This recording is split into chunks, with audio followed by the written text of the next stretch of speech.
Good morning, everyone, or good afternoon, I should say. My name is Bill Brayton, ATRA Senior Research Technician, and today we're going to be talking about the 6R80 introduction. So, sit back, relax, and let's see.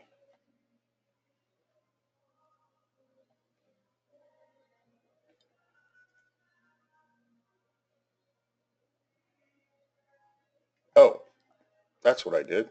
There we go. Okay, now we're ready to rock and roll.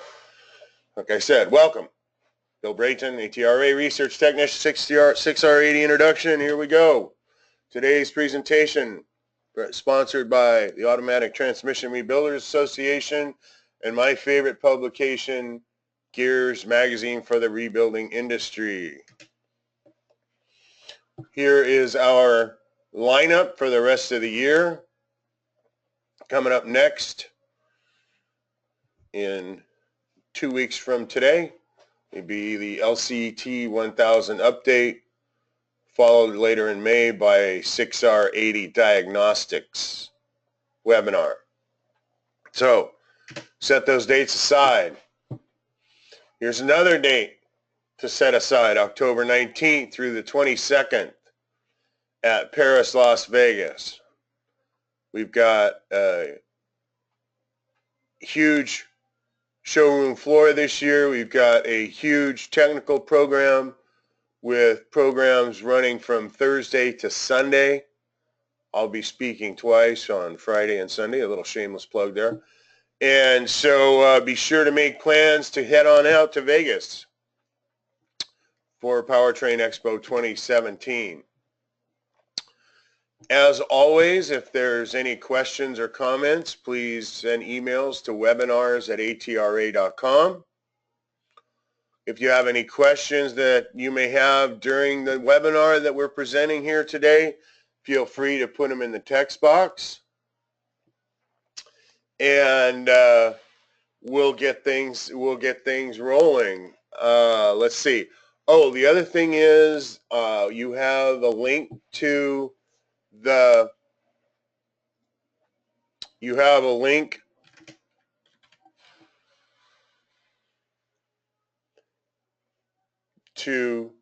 PDF file. Sorry, I got distracted. We have the link to the intro file, so you can click on that at any time if you haven't done so already. So you've got the PDF of today's presentation right there for you. You can go back to it and refer to it at any time. Okay.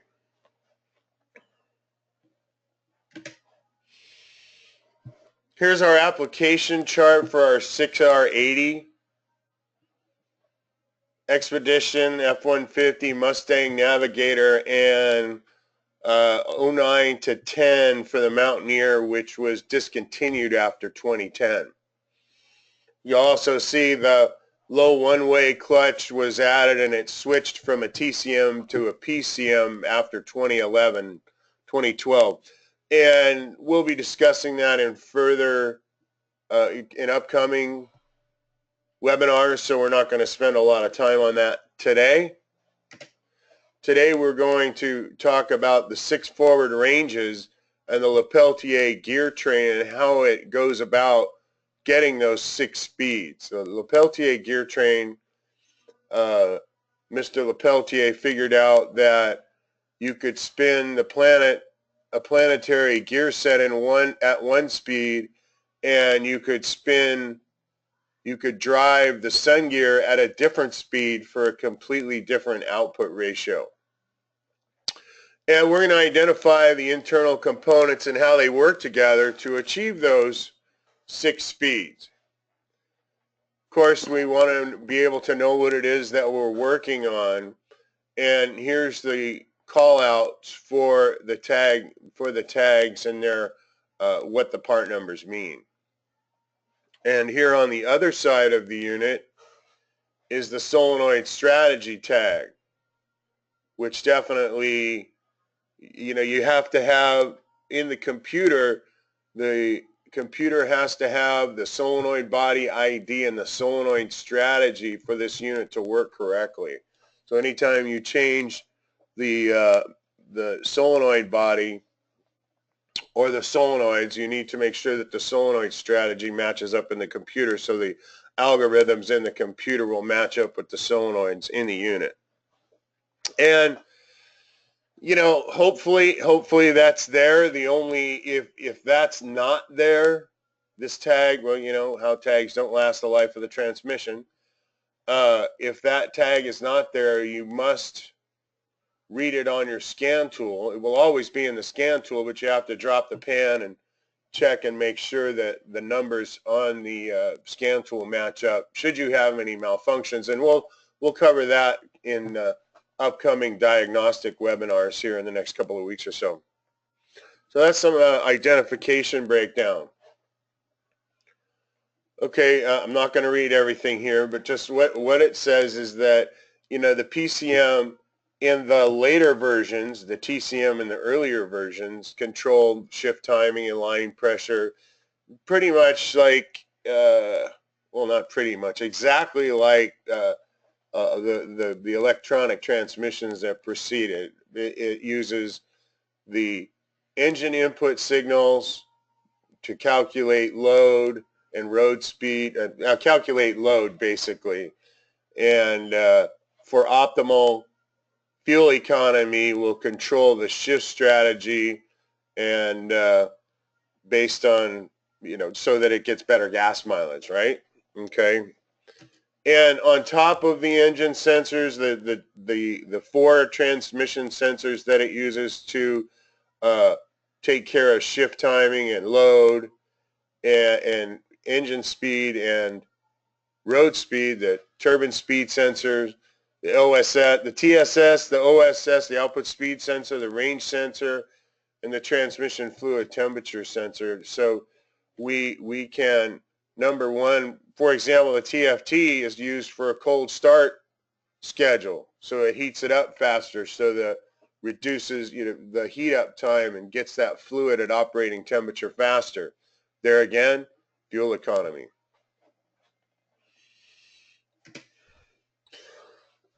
Excuse me. Okay, here's our basic application chart, because if you don't know what's applied when, you won't be able to diagnose it. This is like Transmissions 101. This is an introduction class.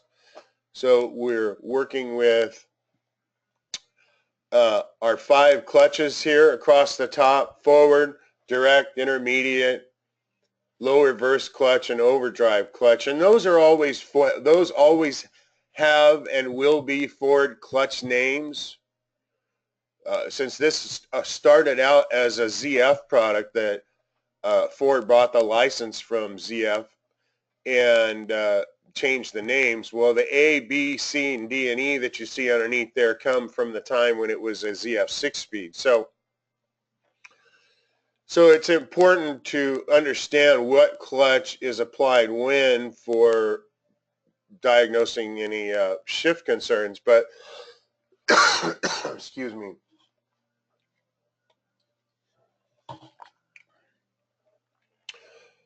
We're going to get into diagnostics, but today we're going to identify what drives what and how it gets its 6 speeds. So, but we're going to come back to this after I introduce you to the players. Let's come back to this so we can break it down gear by gear. And as I said, A, B, C, and D. Excuse me. Each solenoid controls its own clutch. For example, SSA controls clutch A, or would be the forward clutch, which is a normally low. Normally low means that's the flow. So when it's off, it's closed. We've got 2 of those, 2 normally low and 3 normally high. Normally high means that when it's off, it's open. So each clutch is controlled by one variable force solenoid. Let's take a look at how that works. Now, most of you, those of you who were at that attended my last webinar, which was a Hydraulics 101 webinar, know that I'm all about hydraulics and love talking about hydraulics, and I love teaching about hydraulics. So I want to show you here how each solenoid controls each clutch. And each clutch has at minimum a regulator valve. Most regulator valve right here. They all at least have a regulator valve. They do not all have a latch valve, but they all have a regulator valve, and the regulator valve works with the solenoid. You can see the black oil here, which is line oil coming from the manual lever.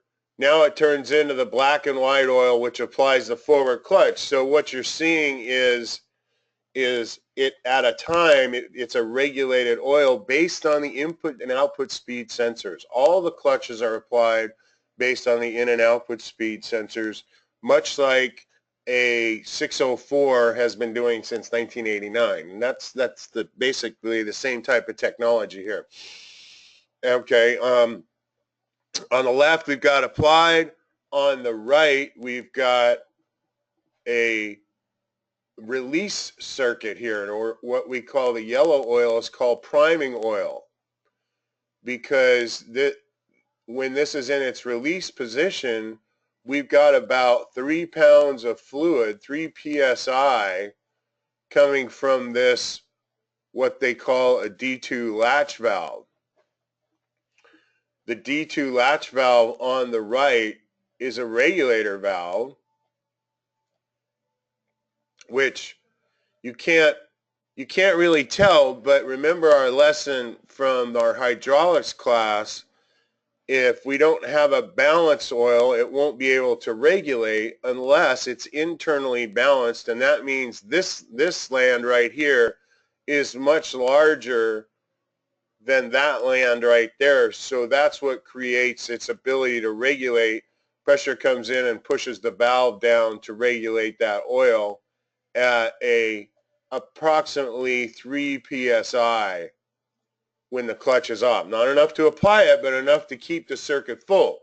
And the reason why it keeps the circuit full is when it switches from this priming oil, when the solenoid turns on and starts working the regulator valve over here,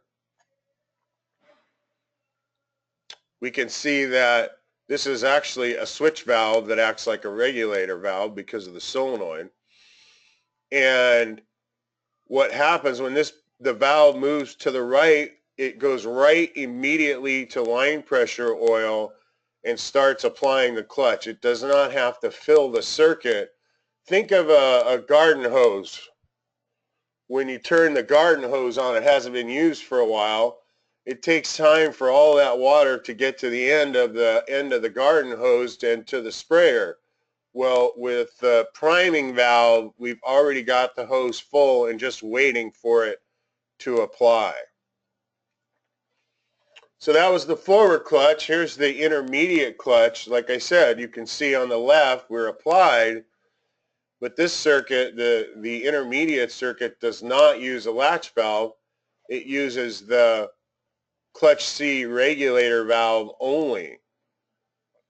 And like I said, remember from our lesson in hydraulics that it is a regulator valve, but it regulates based on the pressure from the solenoid. So this is a switch valve that is acting like that is a regulator valve because it works with the shift solenoid C. Okay, on the right, we can see that it's now in the off position and it's getting that clutch D2 latch valve oil to the release side. And interestingly enough, we'll see that here again in the next slide. Interestingly enough, let's see, back over here on the right.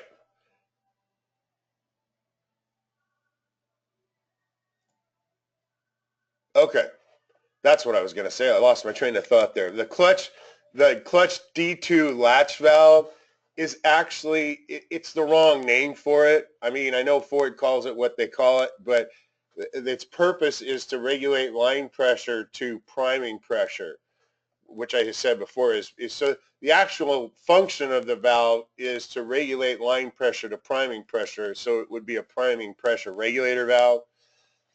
You could see that on the schematics. I guess that's me just being nitpicky. Okay, let's move on. Here's the overdrive clutch apply circuit. It's got a couple more valves in there, but it still works the same as the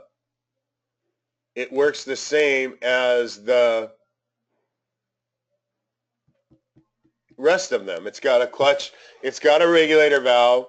That's where the line pressure comes in. That's the main player that works with the solenoid D. Okay, now remember, this is the D and E solenoid, so this solenoid can control more than one clutch because the on-off solenoid works on the multiplex valve down over in the lower right-hand corner, and basically that switches solenoid D to either the clutch D or the clutch E. So, bunch of hydraulics going on in there, and once again we can see that we've got that same release circuit. It's released and primed and ready to be applied again.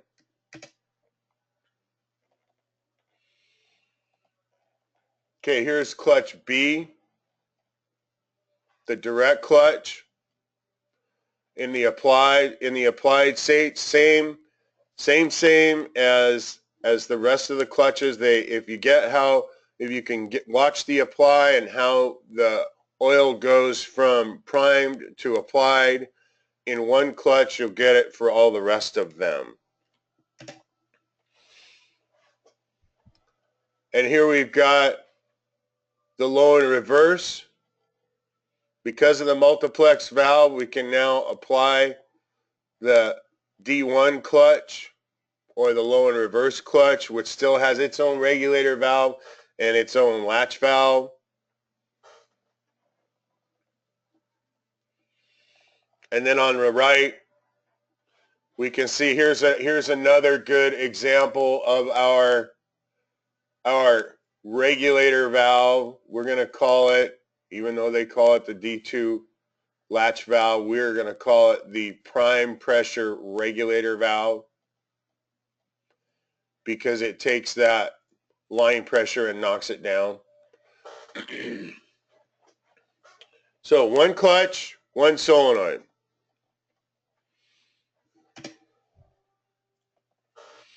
All right, well, let's meet the components here, and we'll put them all together to see how we can get our 6 speeds here. The first part is the front planet, which is always in reduction because the sun gear on the left is splined or always stationary. It's held stationary because it's splined to the front pump. And once you get to learn these components and how they interact with each other, you've got the handle on just about all the 6 speeds out there. Well, Toyota maybe not, but the 6L, the 6T, the 6T70, 50, the 6F series, they all work the same. They're all in the same Lepeltier gear train.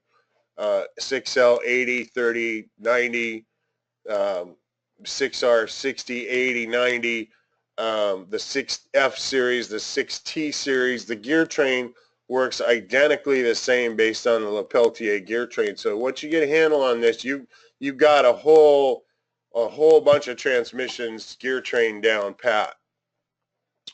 Okay, on the right, we've got the planet spline to the drum. So we've got the planet spline to the drum, and in just a second here, we're going to be introducing the ring gear. So anytime this unit is turning, it will be in reduction. Okay? One thing you want to know about when you're taking it apart, one note that you want to understand here is this planet is not only splined, but it's clipped in, attached to the planet via the snap ring where the red arrow is here at these 4 teeth. So when you go to take this unit apart, you have to use a couple of 90-degree scribes to push in the snap ring to disengage it from the drum, and it pops out of there. The sun gear stays with the drum all the time. So we've got the front planet as part of the forward drum. Interesting that we've grown up in this business, or at least I have, that forward drums always had a input shaft to it. Well, that ended all with this 6-speed right here. So now we got our planet together. On the drum, let's put our input shaft there. Notice the ring gear is part of the input shaft. So when we put the shaft, that now we're putting the front planet together, the input shaft will turn at turbine speed, and the forward clutch drum will turn at a 1.52 to 1 reduction all the time. All the time. That's why the 6-speed never has a 1-to-1, because it's never directly connected to the planet. Okay? So this clutch, the overdrive clutch, is going to drive a set of splines. The forward clutch is going to drive a set of splines. And also the forward clutch is going to drive the direct clutch hub. So we've got 3 different inputs here. We've got a hub that drives within that the forward clutch holds onto. We've got the direct clutch hub, which is attached via the upper and lower snap rings here. And then we've got the overdrive hub, which drives the planet, which you'll see here in a minute. So you've got 3 different driving methods that go back to the planet. Okay, so we've got a Ravino gear set here. Everybody should be familiar with this gear set. It's been around for about 50 years or longer. It was, you know, it came out in the Cruisers back in the day, and many of you guys might remember that, the same AOD type plan, the Ravino gear set.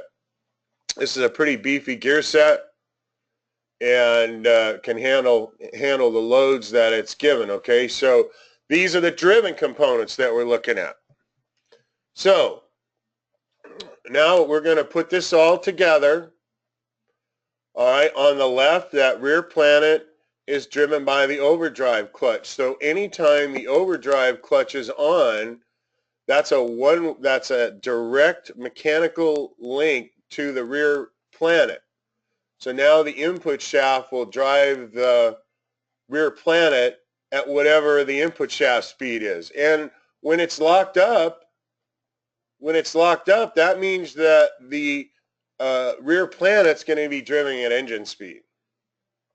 Okay, now into the center, the small sun gear is driven by the forward clutch. This clutch hub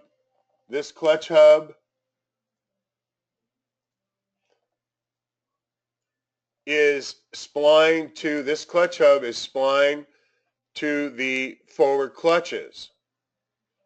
So anytime that forward clutch is applied, it's now spinning at 1.52 to 1 reduction based on the input shaft.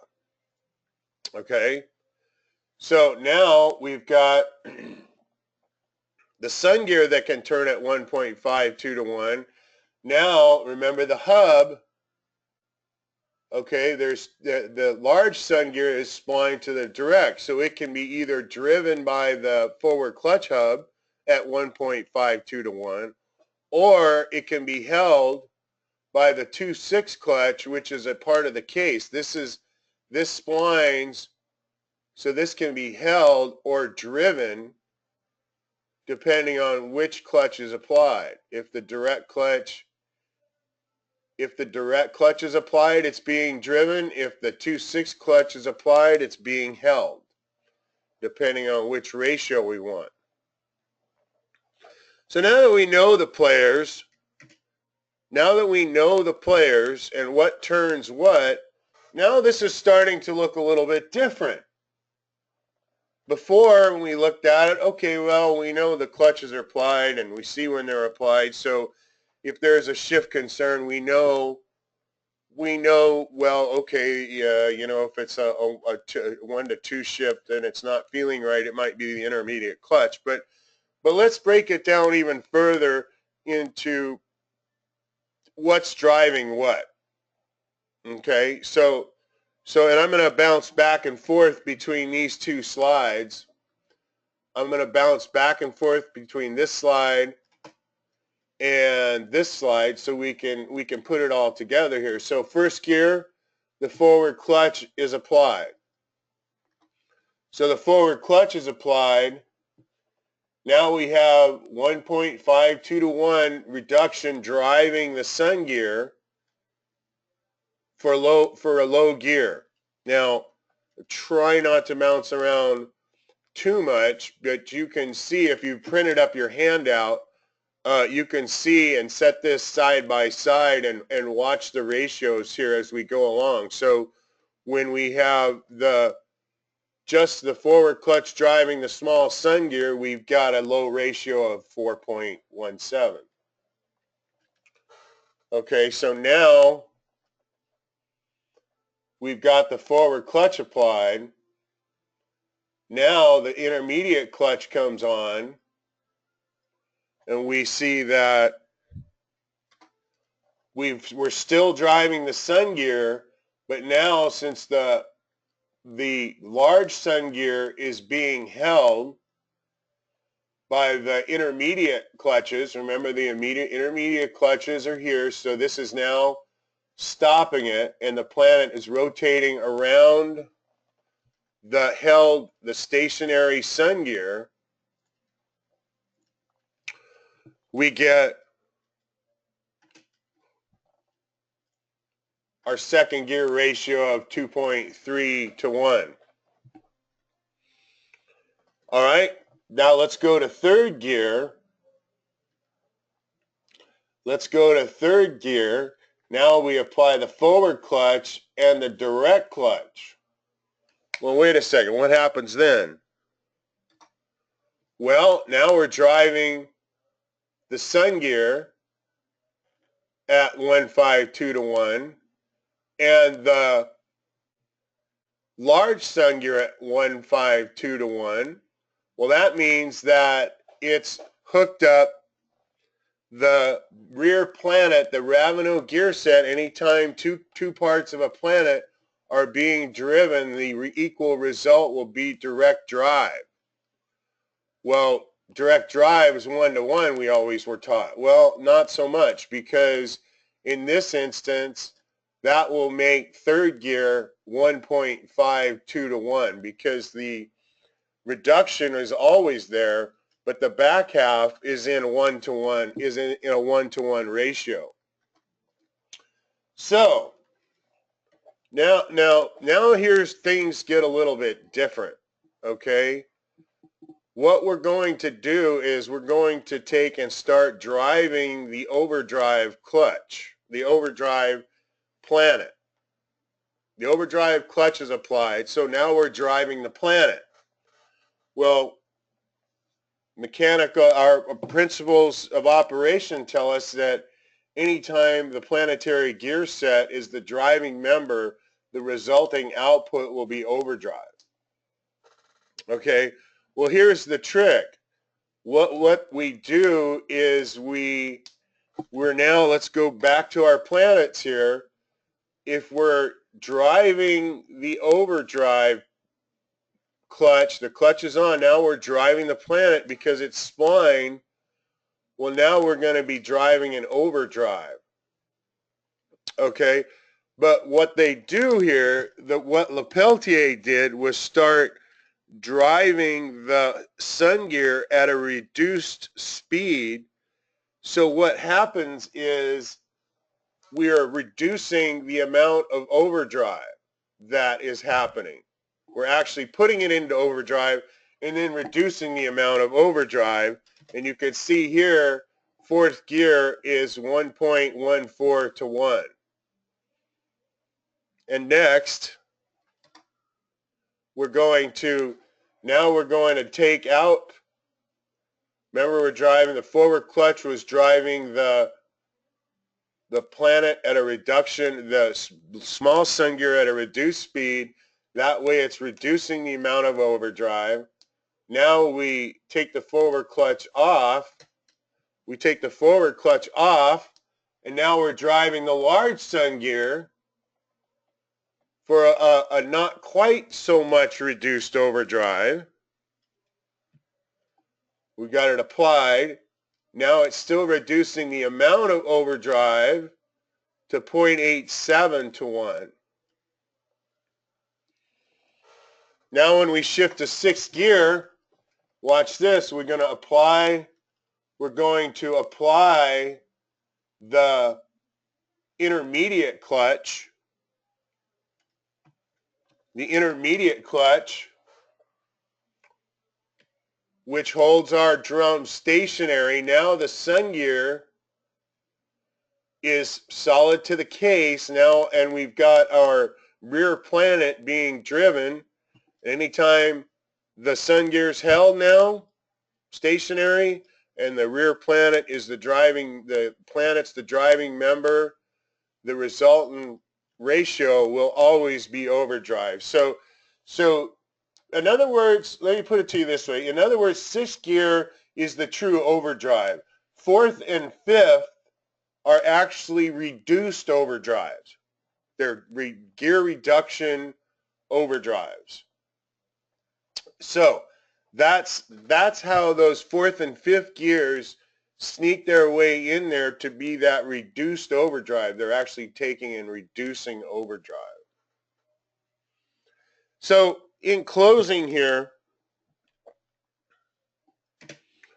we've looked at what drives the planet, what causes our gear ratios. So now we have a better understanding of how the ratios hit the rear wheels.